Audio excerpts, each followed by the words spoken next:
Hello friends, ఈరోజు మనం తిరుమలలో ఉన్న శిలాతోరణం గురించి మాట్లాడుకోబోతున్నాం. శిలాతోరణం అంటే శిలలతో ఏర్పడిన తలుపు వంటి ఆకారం. ఇది ఒక అద్భుతమైన సహజ రాక్ ఆర్చ్. ప్రపంచంలో కొన్ని చోట్ల మాత్రమే కనిపించే రాక్ ఆర్చ్లలో ఒకటి. ఇది తిరుమల వెంకటేశ్వర స్వామి ఆలయానికి చాలా దగ్గరగా ఉంటుంది.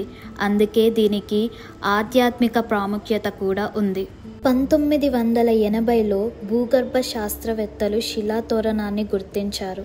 శిలాతోరణం సుమారు 150 కోట్ల సంవత్సరాల క్రితం సహజంగా ఏర్పడింది. ఇది క్వార్ట్జైట్ రాతితో తయారై కాలం గడిచే కొద్దీ గాలి మరియు నీటి ప్రభావంతో ఇలా రూపుదిద్దుకుంది. ఈ రాక్ ఆర్చ్ 8 మీటర్ల వెడల్పు, 3 మీటర్ల ఎత్తు కలిగి ఉంది. చూస్తే పెద్దదే అనిపిస్తుంది, కానీ భక్తి కళ్ళతో చూస్తే ఇంకా గొప్పగా అనిపిస్తుంది. పురాణాల ప్రకారం ఈ ఆర్చ్ 3 ముఖ్యమైన హిందూ చిహ్నాల రూపంలో కనిపిస్తుంది. ఆ 3 చిహ్నాల రూపాలు ఏమిటంటే, మొదటిది స్వర్పం యొక్క తల. ఇది శక్తి మరియు రక్షణను సూచిస్తుంది. రెండవది శంఖం. ఇది పూజలో ఉపయోగించే ఒక ముఖ్యమైన వస్తువు. ఇది శాంతి మరియు శుభం యొక్క చిహ్నంగా భావించబడుతుంది. మూడవది చక్రం. ఇది జీవన చక్రాన్ని సూచిస్తుంది.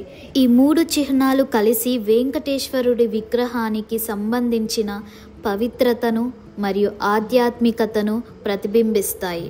తిరుమల దేవాలయంలోని ప్రధాన దేవత యొక్క ఎత్తు మరియు తోరణం యొక్క ఎత్తు సమానంగా ఉంటుందని పురాణాలు చెబుతున్నాయి. వెంకటేశ్వర స్వామి తన మొదటి అడుగును శ్రీవారి పాదాలు అనే ప్రదేశంలో అడుగు పెట్టినట్లు నమ్ముతారు. ఈ స్థలం తిరుమల కొండలలోనే అత్యంత ఎత్తైన ప్రదేశం. తర్వాత రెండవ అడుగును శిలాతోరణం వద్ద అడుగు పెట్టినట్లు చెబుతారు. చివరిగా 3వ అడుగును వెంకటేశ్వర స్వామిని పూజించబడుతున్న తిరుమల దేవాలయం వద్ద అడుగు పెట్టినట్లు భావించబడుతుంది. తిరుమల వెళ్ళిన వాళ్ళు ఈ అద్భుతాన్ని కూడా ఒకసారి చూడండి. ప్రకృతి ప్రేమికులైతే మస్ట్ విజిట్ ప్లేస్. భక్తులకు పవిత్ర ప్రదేశం. ఇది భౌగోళికంగా చాలా అరుదైన ఆర్చ్. ఇది కేవలం ఒక రాతి టుక్కు కాదు.